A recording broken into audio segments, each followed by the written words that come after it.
Today we will be starting with a new chapter that's from the Vistas, the very first chapter, the third level.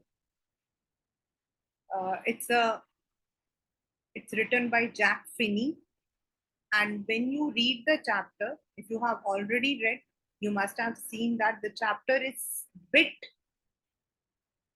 different. It's not a routine story. जैसे हमारी routine story होती है वैसा कोई story नहीं है. In fact, it is dealing with one of the psychological factor that we all undergo, which we term as escapism.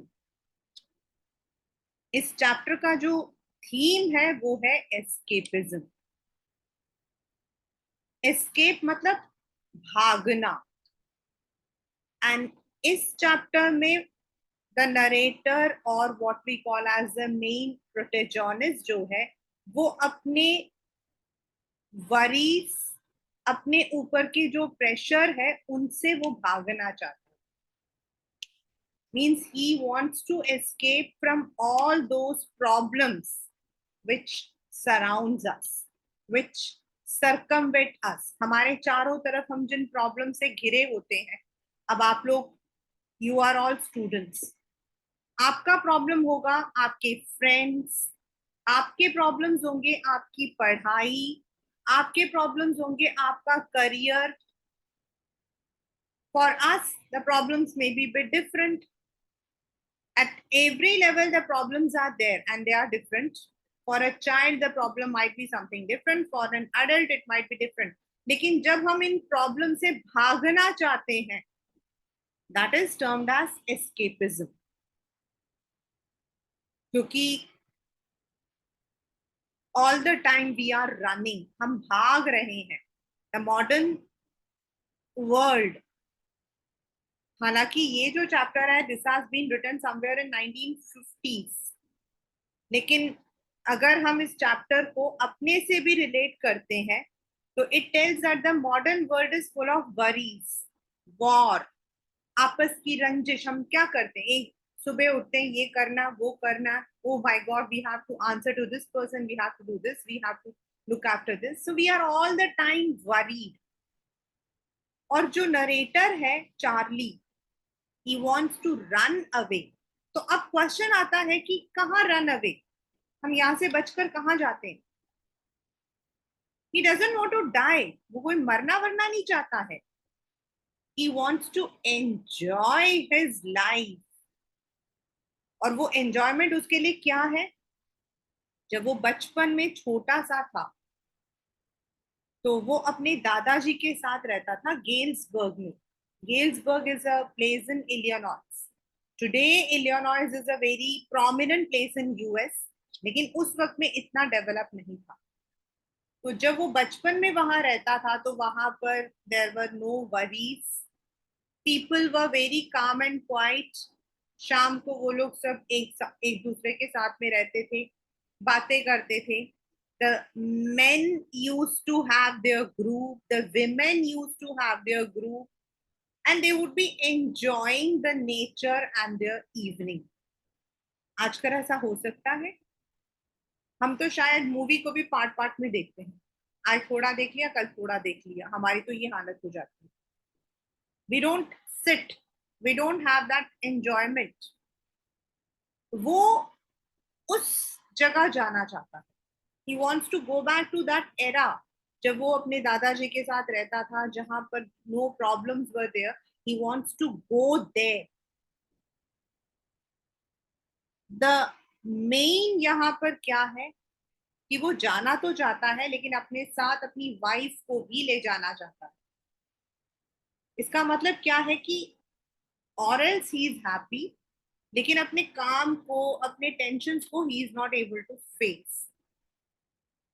So that is what the chapter deals with, what we call as a theme escapism. First, I would be summarizing this chapter with you and then we would move to the NCERT part.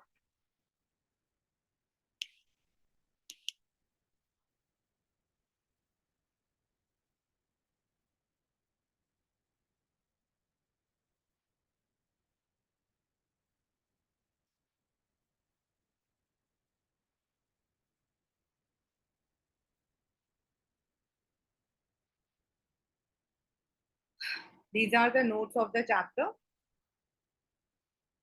This tells that Charlie was a 31-year-old man. 31 साल का इंसान है जो कि city में रहता है, who is working, but on the other hand he is not able to face the harsh realities of the life. Harsh realities क्या है? You need to work, you cannot sit idle, you cannot enjoy yourselves, you have to always think about the future. That is a modern life. And उसका एक friend है. These are the 3 characters in the chapter. उसका एक friend है Sam. We don't know much about Sam. हम Sam के बारे में from the chapter we cannot infer much. लेकिन he is a psychiatrist. Psychiatrist, the person who deals with the behavior of humans. Psychiatrist होता है the person who deals with the behavior of the humans. And वो जो है Charlie को help भी करता है. बट जब हम चैप्टर को पढ़ते हैं तो वी ऑल्सो फाइंड कि जो सैम है, at one point he mysteriously disappeared. We don't know where he has gone. And जो third character है in this chapter, it is Louisa, who is Charlie's wife, who is very caring and also very worried. जब उसको पता लगता कि उसका husband जो है वो stressful है, so she feels literally depressed. And the theme we have already discussed is escapism. The chapter is set after the World War, and जो modern day fear है, वर्ल्ड वॉर से पहले life was too calm. We did not have to run. लेकिन अब क्या है, हर एक जगह पे हर एक country wants to develop. Definitely when this development word comes, तो it also brings lots of challenges. साथ में बहुत सारे चैलेंजेस लेकर आते हैं. Exactly today is Saturday and last Friday I was in my husband's ancestral village. You won't believe, class 12, you won't believe, the entire village, there are around 300 families over there. 300 people, not family. जब हम गए थे ना तो वहां पर शायद हम जो 3 गाड़ियां गई थी हमारी वही गाड़ियां थी. You don't find any vehicle over there. And in the entire village there are only 2 small means very small shop which only sells the daily routine छोटी छोटी चीजें जो होती हैं वो. Not even vegetables. Can you imagine 2023? And when I asked, घर वालों से मैंने पूछा, मैंने कहा यहाँ पे लोग सब्जी वगैरह कैसे खाते हैं, तो they said कि they don't need सब्जीज. सबके पास अपना फार्म है, वो अपना जो उनको खाना वो उगाते हैं, and they just exchange with each other and they live. There is no shop for milk. मैंने वहां पर मेरे I was feeling literally बहुत गर्मी थी तो मैंने कहा चलो पेप्सी पी लेती हूँ. तो no Fanta, no fridge. And if you want to buy a cloth, आपको कपड़े खरीदने हैं, तो you have to go 20 kilometers away from there a town. And उसके लिए बस सुबह 9 बजे आती है और शाम को 5 बजे आती है बस. Literally that village was like, calm and quiet. There was no buzz, no buzz. And for me it was like, मतलब हम सबके लिए, in fact some of our family members were from Hyderabad, so we all were like, वो तो बच्चे, वो तो और भी मेरे से छोटे, तो they were saying चाची यहाँ तो मॉल भी नहीं है. मैंने कहा मॉल तो छोड़ दो, दुकान भी नहीं है. तो you can understand कि when life is so cool, there is nothing. World war से पहले ऐसा ही था. People were not bothered about anything. People were not in a rush to buy mobiles and telephones. People were not in a rush to have 100% competition. जैसा मिल रहा है, जिसको मिल रहा है, they were moving. लेकिन after the world war, the scenario around the globe changed. And that is what the theme is basically.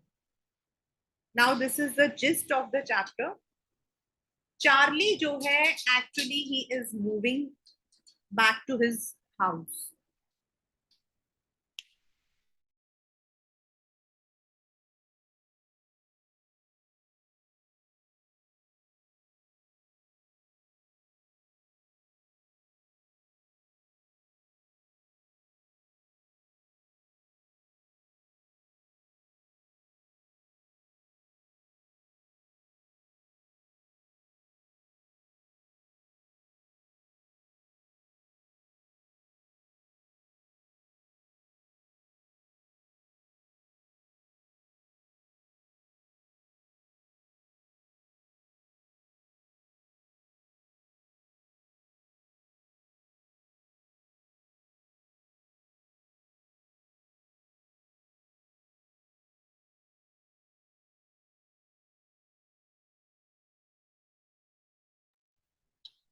At that time, मतलब अगर आप सेंट्रल स्टेशन यानी कि स्टेशन को थोड़ा सा इमेज करोगे, तो पहला जो आपका हमारे आजकल होता है मल्टी लेवल, तो जो फर्स्ट लेवल होता है वहां से ट्रेन जो है वो आपस आसपास की जो जगह होती है, जैसे हमारे यहाँ मेट्रो है या फिर जो आपके लोकल ट्रेन होते हैं, एंड जो सेकेंड लेवल होता है वहां से ट्रेन जो है वो बाहर की तरफ, जैसे कि दिल्ली से बाहर जाना वैसे। बट थोड़े टाइम के बाद उसको ऐसा लगता है कि हैलुसिनेट्स, वो सिर्फ एक इमेजिनेशन है कि वो धीरे धीरे धीरे धीरे नीचे जा रहा है जहां और कोई आवाज नहीं है, there is no other noise, and then he reaches another level जो एक्चुअल में एग्जिस्ट नहीं करता, and that is the third level. अब वो थर्ड लेवल में जो है उस मतलब कि वो वहां जाता है तो वो देखता है कि वहां पर जो लोग हैं they are all old fashion, जैसे 1800s में होते थे, एंड वहां का जो स्टेशन है it is taking the people to those areas, जैसे गेल्सबर्ग जहां वो अपने दादाजी के साथ बचपन में रहा था। वहां वो देखता है कि जो लोग हैं they are wearing the old vintage dress, मतलब पुराने टाइप के डर्बी हैट जो आजकल एग्जिस्ट नहीं करते वैसा, and even the old newspaper जो जिसकी पब्लिकेशन बंद हो चुकी है, द वर्ल्ड। एंड वहां जो लोग हैं उनके वहां पर जो उनके वॉचेस हैं they are all very precious, brass के स्पिटून्स हैं, स्पिटून्स मतलब थूकदान। उसका कहने का मतलब है कि मॉडर्न एरिया में इतना महंगी चीजें पहनकर लोग बाहर नहीं निकल सकते थे, लेकिन वहां पर वो सब चीजें वहां उसने देखा। And then out of curiosity में वो पहुंचता है टिकट कलेक्टर के पास, टिकट मतलब कि क्लर्क के पास, और पैसा निकालकर वो गेल्सबर्ग की दो टिकट खरीदता है, one for himself and another one for his wife Luisa. लेकिन जब टिकट क्लर्क उन पैसों को देखता है तो वो गुस्सा करता है, and he says that these are fake currency and he would hand over him to the police.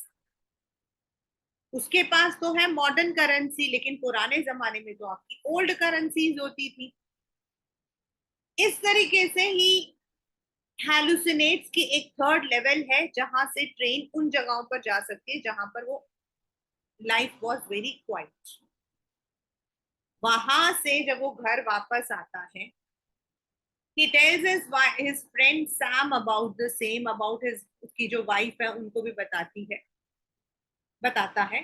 तो सैम कहता है कि this is nothing, it is a wish, ये एक डे ड्रीम है, ये एक ऐसा डे ड्रीम है जो हम चाहते हैं कि हो जाए बट हो नहीं सकता। डे ड्रीम मतलब the one which can not be full. He just is running from the harsh realities of life.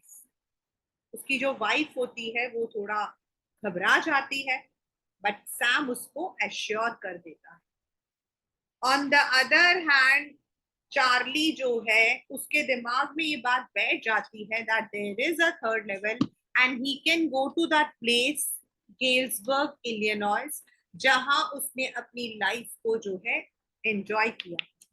And वो अपनी इस बात को कन्विंस करने के लिए कहता है कि इवन मैं अगर बचपन में कुछ करता था लाइक उस जमाने में व्हेन ही वाज यंग तो he used to have the stamp collection hobby. कहता प्रेसिडेंट रूजवेल्ट भी करता था, तो that is nothing like that. और वो अपने आप को अश्योर करता है कि वो थर्ड लेवल एग्जिस्ट करता है and he will soon find out. और वो हर बार वहां जाकर उस थर्ड लेवल को ढूंढने की कोशिश करता है लेकिन उसे मिलता ही नहीं है क्योंकि वो तो है ही नहीं। बाद में व्हाट ही डज इज उसके पास जितना सेविंग्स होता है, जितनी सेविंग्स उसके पास बैंक में पड़ी होती है, सारी सारी करेंसीज को ड्रॉ करता है और पुराने जमाने की जो गेल्सबर्ग में उस वक्त में यूज होती थी द रेट्रो करेंसी, उनको एक्सचेंज कर लेता है। नाउ जब व्हेन ही इज एक्सचेंजिंग तो ही हैज टू पे सम प्रीमियम आल्सो। अब आप भी अगर पुरानी करेंसीज को खरीदते हो तो आपको प्रीमियम देना पड़ता है क्योंकि उनको हम एंटिक कहते हैं।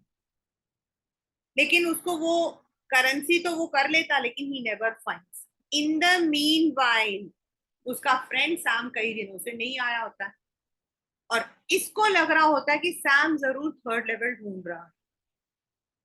एक दिन वो अपने कबर्ड को, अपनी अलमीरा को साफ कर रहा होता है तो उसको ना, जब वो बचपन में स्टैम्प कलेक्शन करता था तो there there is one hobby called first day cover. ये पेपर का बड़ा रिपीटेड क्वेश्चन है। फर्स्ट डे कवर का मतलब होता है अ सेल्फ एड्रेस एनवलप। जिस दिन भी जो लोग स्टैम्प को कलेक्ट करते हैं ना, जिनको फिलेटली का शौक होता है, philately means collection of stamp, जिनको स्टैम्प कलेक्शन का मतलब कि शौक होता है, वो क्या करते हैं जिस दिन स्टैम्प इश्यू होता है वो लोग अपने ही एड्रेस में उस स्टैम्प को एक एनवलप पे लगा के भेजते हैं जिससे कि उस दिन का मार्क हो जाए। तो उसको बड़ा शौक था स्टैम्प कलेक्शन का।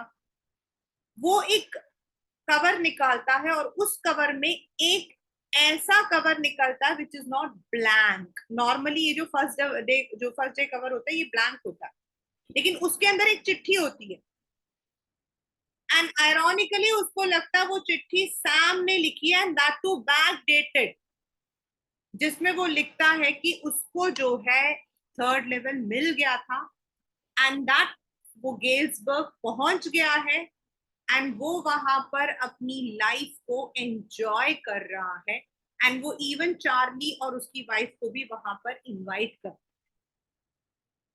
नाउ चार्ली सोचता है कि गेल्सबर्ग में सैम का क्या काम है क्योंकि सैम तो साइकियाट्रिस्ट है एंड पुराने जमाने में तो लोगों को साइकियाट्रिस्ट की जरूरत ही नहीं थी।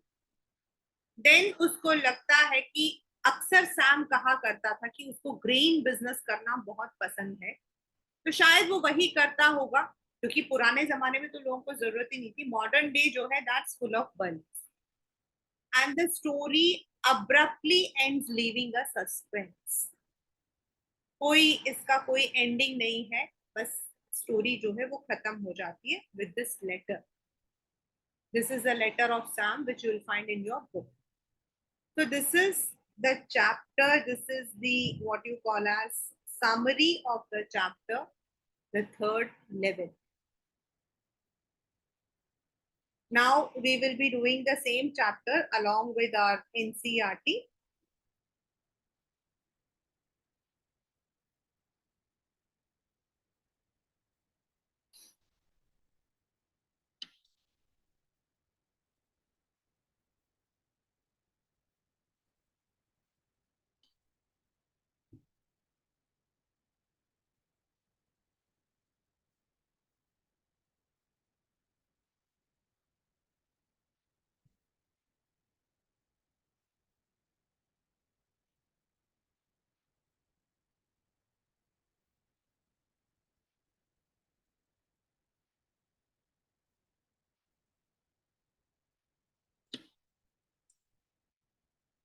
Each and every phrase, every sentence from this chapter has been there in the RTCs.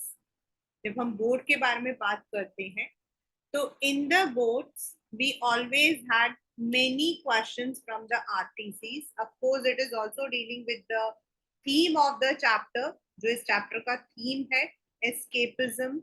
And then when we talk about the what we call as another one, कि जो modern day है, जो आज का हमारा जो टाइम है, that is completely full of worries. तो उसको लेकर भी आपका क्वेश्चन जो है that can come, do you feel it. And then जैसे इसमें एक कोड दिया है दैट जो पुराने जमाने में लोग थे they never had any problems, and आज हम लोगों को साइकोलॉजिस्ट की जरूरत पड़ जाती है, हमें साइकियाट्रिस्ट की जरूरत पड़ जाती है. Psychologist is a person who will be just counselling you, and psychiatrist होता है a person who treats any person, जो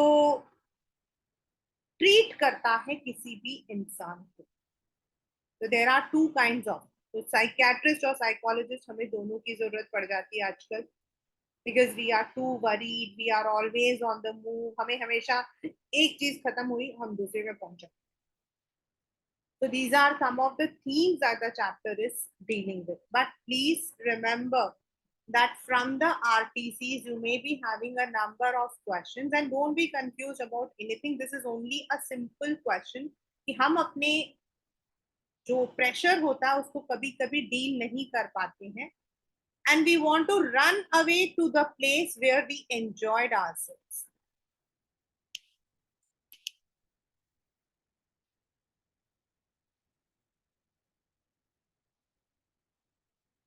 The chapter has been written in some sarcastic manner, मतलब उसमें व्यंग्य कसा हुआ है. That is only the sarcasm, that's nothing reality. The presidents of the New York Center and the New York New Haven Hartford railroads will swear on a stack of timetables that there are only two. इसका मतलब क्या है? मतलब उस जगह पर जितने भी लोग हैं, grand central station, New York, New Haven, इन सब के जो जो वहां काम करते हैं सब लोग कहेंगे, मतलब they will swear on a stack of time tables, मतलब कि वो कसम खाएंगे. And what they mean to say is, railways में क्या होता है, टाइम टेबल की वो लिस्ट बनी होती है, तो वो कहते हैं कि वो तो कसम खाएंगे कि देर आर ओनली टू, मतलब सिर्फ दो लेवल्स है. But I say there are three because I have been on the third level of the Grand Central Station. वो कह रहा है लेकिन मैं तो कहूंगा कि थर्ड लेवल एग्जिस्ट करता है क्योंकि मैं वहां गया था.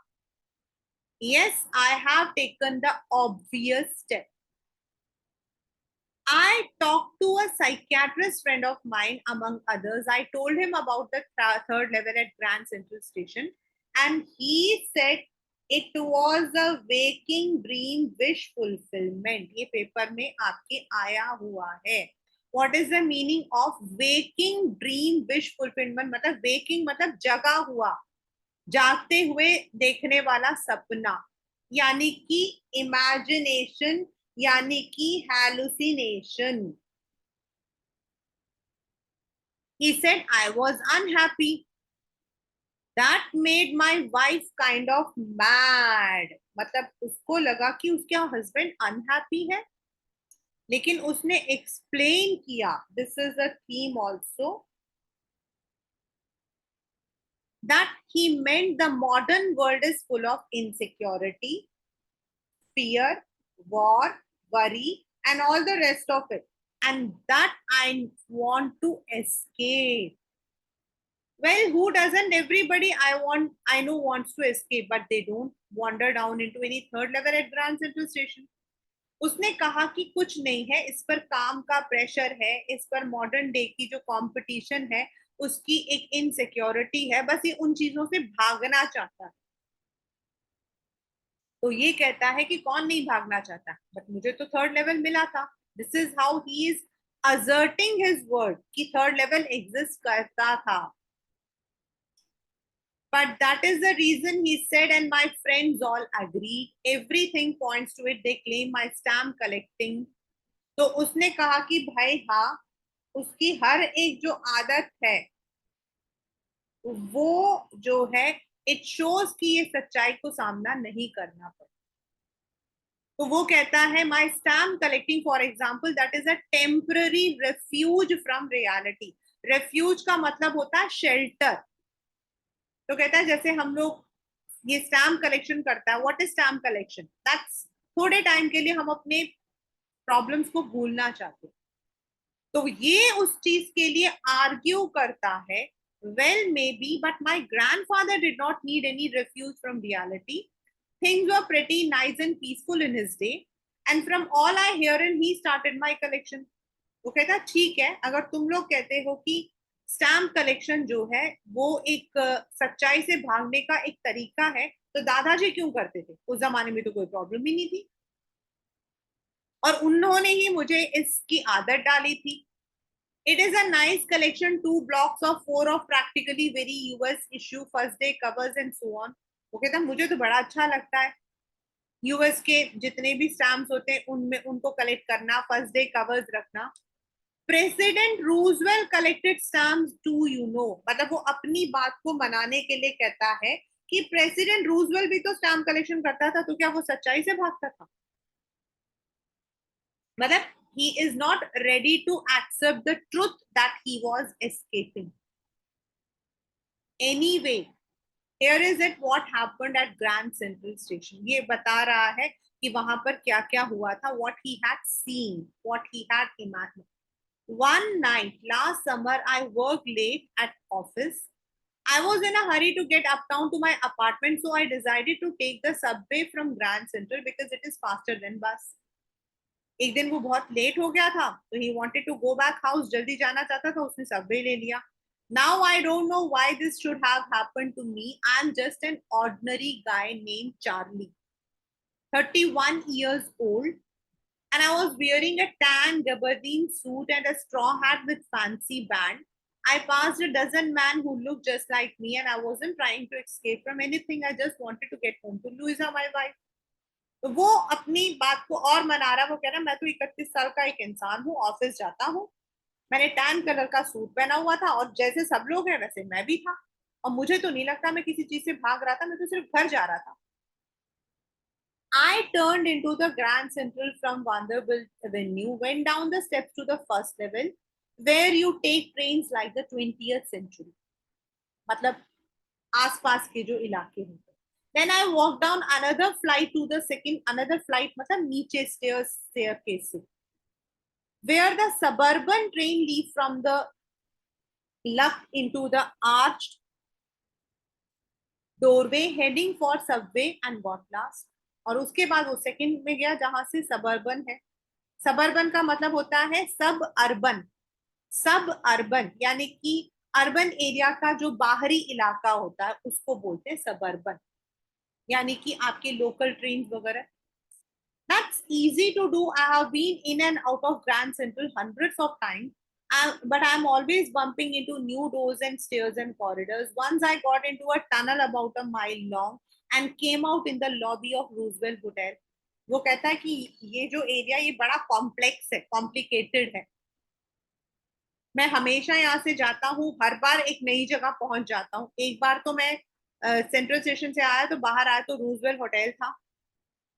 Another time I came up in an office building of 46th Street, और एक और बार मैं 3 ब्लॉक्स अवे हुआ था। वहां पर क्या होता बेटा, मतलब वहां पे क्या है कि आपका ऐसे ब्लॉक्स बने हुए हैं, and when you are moving, इसमें मूव करते हो तो whenever you come out you will come out to a new, जैसे जैसे आपके स्टेशन बढ़ता जाता आप अगले अगले जगह पर पहुंच जाते हो।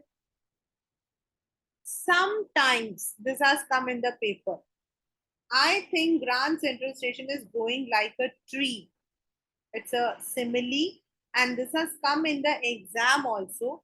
Pushing out new corridors, stairs like roots. There is probably a long tunnel that nobody knows about, feeling its way under the city right now, on its way to Times Square, to Central Park, and maybe through the years it has been an exit. वो कहता है कि ये जो grand central station है ना, ये एक ट्री के रूट की जैसा है जो फैलता जा रहा है, which is going on expanding. The trees root जो होते हैं वो expand होते हैं in the soil. एंड उसका कहना है कि शायद नीचे एक इतना लंबा टनल है जो कोई नहीं जानता है, शायद जो हर एक जगह पर पहुंचता रहता है, and maybe because for so many people through the years it has been an exit. शायद इसी जगह से लोग भागे हैं. एग्जिट मतलब the way to escape. Maybe that is how the tunnel I got into, but I never told my psychiatrist friend about that idea. लेकिन ये जो चीजें थी कि लोग भागते हैं, that is the way about how he, मतलब कि people run, ये सब उसे नहीं बताया. The corridor I was in began angling, मतलब लेफ्ट की तरफ जा रहा था, slanting downwards, and I thought that was wrong. उसको लग रहा था कि वो शायद गलत रास्ते पे जा रहा है, बट उसने कुछ किया नहीं.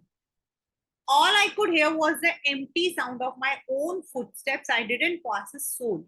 I did not pass a soul. Matlab, it was completely lonely. There was nobody. वहां कोई नहीं था. Only he could hear the sort of hollow roar ahead. That means open space and people talking. थोड़ी देर बाद उसको ऐसा लगा जैसे कुछ आवाजें आ रही हैं, बातें करनी. The tunnel turned sharp left. I went down a short flight of stairs and came out on the third level at Grand Central Station. और थोड़ी ही देर में वो नीचे पहुंच गया. थोड़ी सी सीढ़ियां थी. For just a moment I thought I was back on the second level, but I saw the room was smaller. There were fewer ticket windows and train gates, and the information booth in the center was wood and old looking. पहले तो उसे लगा कि शायद वो second level पर ही है, लेकिन बाद में उसने देखा कि the entire scenario was old fashion, and the man in the booth wore a green eye shade and long black sleeve protector. The lights were dim and sort of flickering. और क्योंकि उस जमाने में आपकी इलेक्ट्रिसिटी तो होती नहीं थी, तो लाइट आपकी जो है वो फ्लिकर करती थी बुझ बुझ के. Then I saw why were the open flame gas lights. Electricity नहीं थी, वो गैस लाइट थी, लैंटर्न थी. There were brass spittoons on the floor. ये जो वर्ड्स ब्रास स्पिटून्स जो लिखा ना बेटा, दिस इसीलिए उन्होंने बोला कि इन द मॉडर्न डे अगर ऐसी चीजें रखी जाएंगी ना तो लोग चोरी करके चले जाएंगे.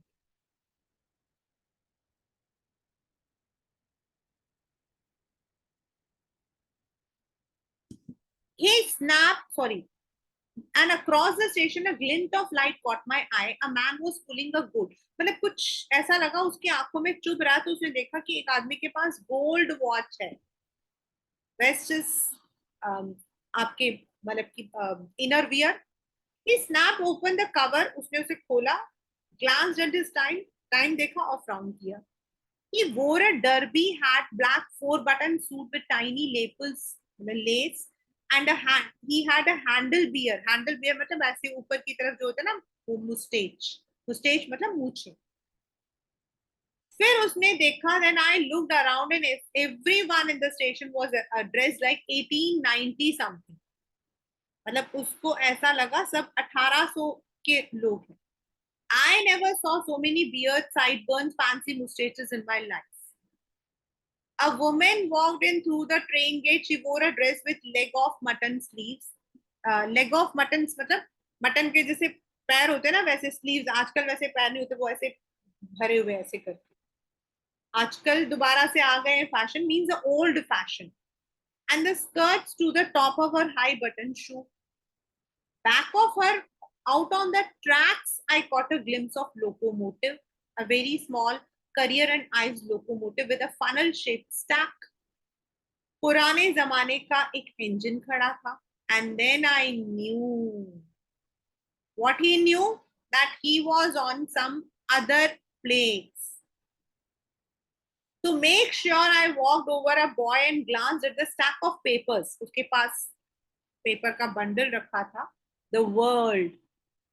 लेकिन जो वर्ल्ड है It has not been published for years. As I said, पहले वो publish होता था, लेकिन वर्ल्ड वॉर के बाद वो बंद हो गया था.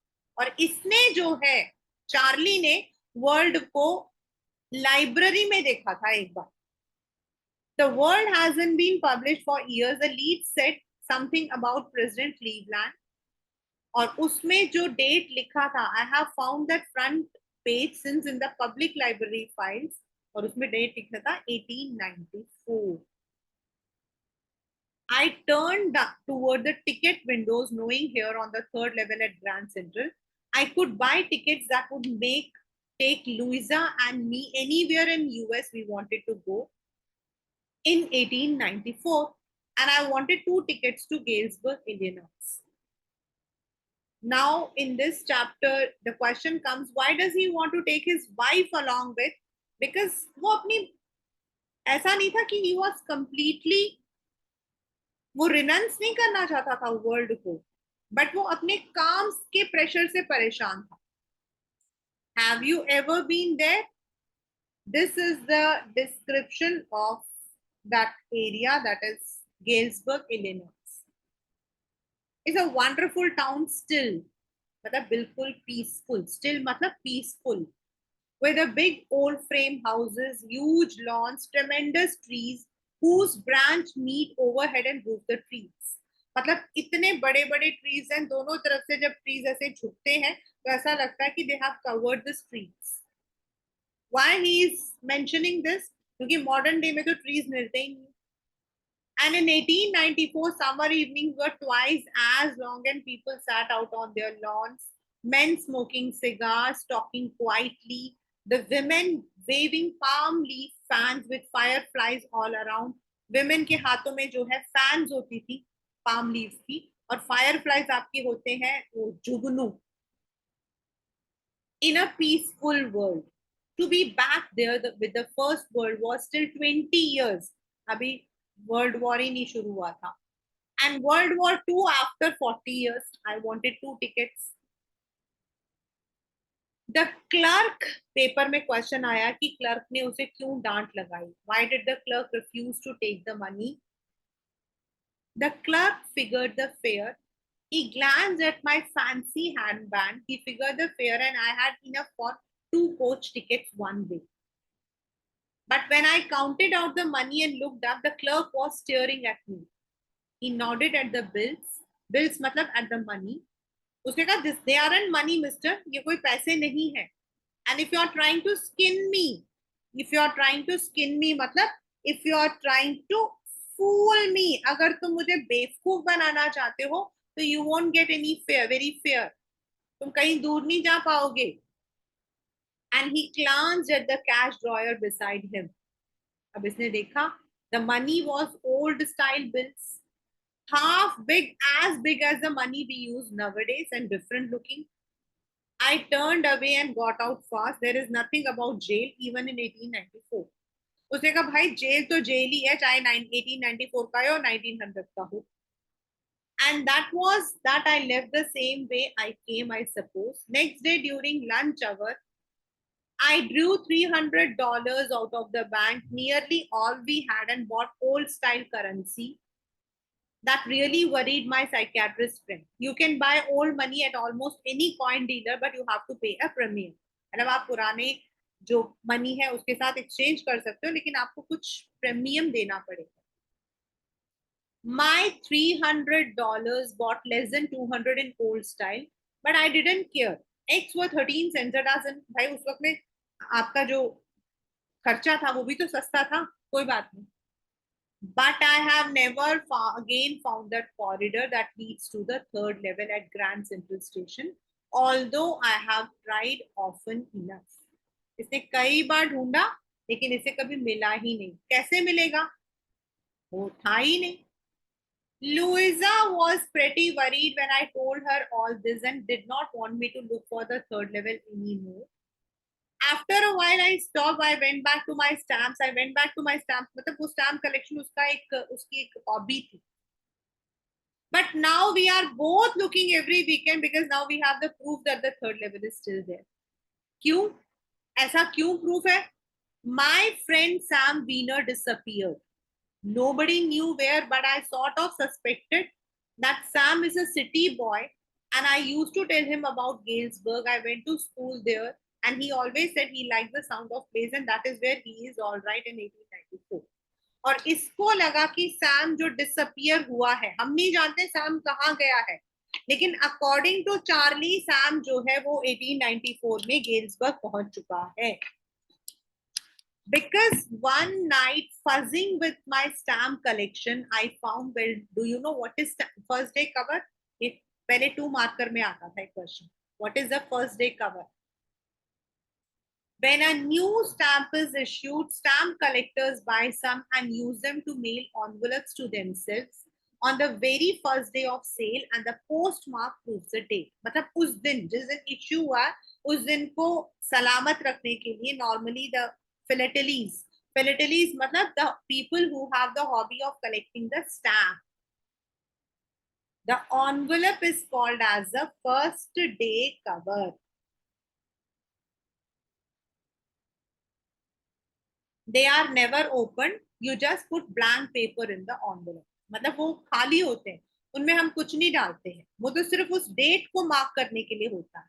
लेकिन that night among my oldest first day covers, I found that should not have been there, but it was there. Someone had mailed it to my grandfather at his home in Galesburg, और उसमें जो date थी वो थी जुलाई 18, 1894. The postmark showed that, yet I did not remember at all. The stamp was a 6 cent, 6 paisa, dull brown, with a picture of President Garfield. Naturally, when the envelope came to Granddad in the mail, it was right into his collection and stayed till I took out and opened it. अब शायद वो दादाजी को किसी ने भेजा है और इसने पढ़ा, उसके अंदर पेपर वॉज नॉट ब्लैंक, उसमें एक पेपर है जिसमें Sam has written the letter. और क्या लिखा है? आपको पेपर में क्वेश्चन आता है, what do you infer from Sam's letter to Charlie? This is a question. This question has come. मतलब इसमें जितने क्वेश्चन है सब कुछ आए हुए हैं पेपर के अंदर. I got to wishing that you were right. Then I got to believing you were right. And Charlie, it is true. I found the third level. I have been there 2 weeks, and right now down the street at the deli, someone is playing a piano, and they are all out on the front porch singing "Seeing Nelly Home." And I'm invited over lemonade. Come on back, Charlie and Luza. Keep looking till you find the third level. It is worth it, believe. और इस letter के according Sam को third level मिल गया था, और उस third level के through उसने गेल्सबर्ग की टिकट लिया था, और वो उस गेल्सबर्ग में पहुंच गया था 1894 वाले में, जहां लोग जो है दे वर एंजॉयिंग. कोई पियानो खेल रहा था, कोई गाने गा रहा था, मतलब कि आपस में वो लोग मिलजुल के लेमोनेड पी रहे थे. And he even invited Charlie and Louisa. At the stamp and coin store I go to, I found Sam bought $800 worth of old currency that ought to set him a little hay, feed and grain business. उसको मतलब कि उसने ऐसा envisages किया कि जिस stamp और coin की जगह से वो मतलब कि खरीदता है, वहां पर सैम ने पुराने जमाने के $800 खरीदे थे. एंड शायद उसने वहां पर अपना ग्रेन बिजनेस, लिटिल हे फीड मतलब जो ग्रेन का स्टॉक होता है वो. Why? He always said he really wished he could do. He certainly cannot go back to his old business. Old business matlab here it refers to his psychiatrist.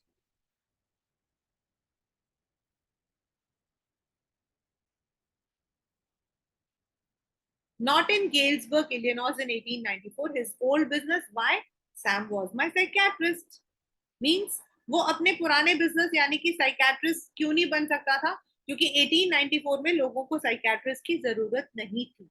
Therefore, अगर Sam वहां चला गया है तो उसे शायद कुछ और बिजनेस करना चाहिए, एंड शायद वो वहां पर ग्रेन बिजनेस कर रहा होगा, क्योंकि पुराने जमाने में लोगों को साइकेट्रिस्ट की जरूरत नहीं थी. From the point of view of the question answers. यहाँ पर पहला है, do you think the third level, this has been a very repeated question, कि क्या वो एक मीडियम था एस्केप का। Then what do you infer from Sam's letter to Charlie, यानी कि सैम का लेटर क्या बता रहा है। The modern day, this question can come in your papers because आजकल जो क्वेश्चन है वो कॉम्पिटेंसी बेस्ड है। The modern world is full of insecurity, fear, war, worry, and stress. What are the ways in which we attempt to overcome it? हम कैसे उनसे भाग, मतलब कि अपने आप को ओवरकम करते हैं? मूवी देखकर, थोड़ी देर मोबाइल देखकर टाइम पास करते हैं, अपने उन प्रॉब्लम से बाहर निकलने की कोशिश करते हैं, आउटिंग पर जाते हैं। Do you think see an intersection of time and space? वो अभी 1900s में है, but he has gone back to 1800s. Apparent illogicality, again this is an important question, sometimes turn to be a futuristic projection. मतलब इस पूरे chapter में आप देख सकते हो कुछ भी लॉजिक नहीं था. It is not possible for any person to move back to the old century. But what does it tell is it tells about our future projection, मतलब हम क्या सोचते हैं. Philately helps keep the past alive. मतलब philately is stamp collection, और हम कैसे कैसे अपने ओल्ड मेमोरीज को रखते हैं. आजकल हम लोग फोटोज रखते हैं, photography. This, so this is the chapter, the third level. And once again I'm telling you that third level is nothing but it's a medium of escapism for those जो reality को face कर नहीं पाते. Everyone, it is not with Sam or with, it is not with Charlie, everyone at one point हमें लगता है कि भाई भागो यहाँ से. How much you are, we are burdened. And in this chapter उसको एक ऐसा लेवल मिला है, उसको एक ऐसा लेवल उसने hallucinate किया, which takes him to a place which actually did not exist. Even अगर वो गेल्सबर्ग जाना भी चाहता था, वो नॉर्मल ट्रेन लेके जा सकता है क्योंकि Galesburg, Illinois are still there. लेकिन उसका मानना है कि वो उसी टाइम, उस पुराने टाइम के अकॉर्डिंग जाना चाहता है. दिस इज बिकॉज वो जो टाइम था that was care free time. People did not care, मतलब कि people were very peaceful. That's the chapter, the third level.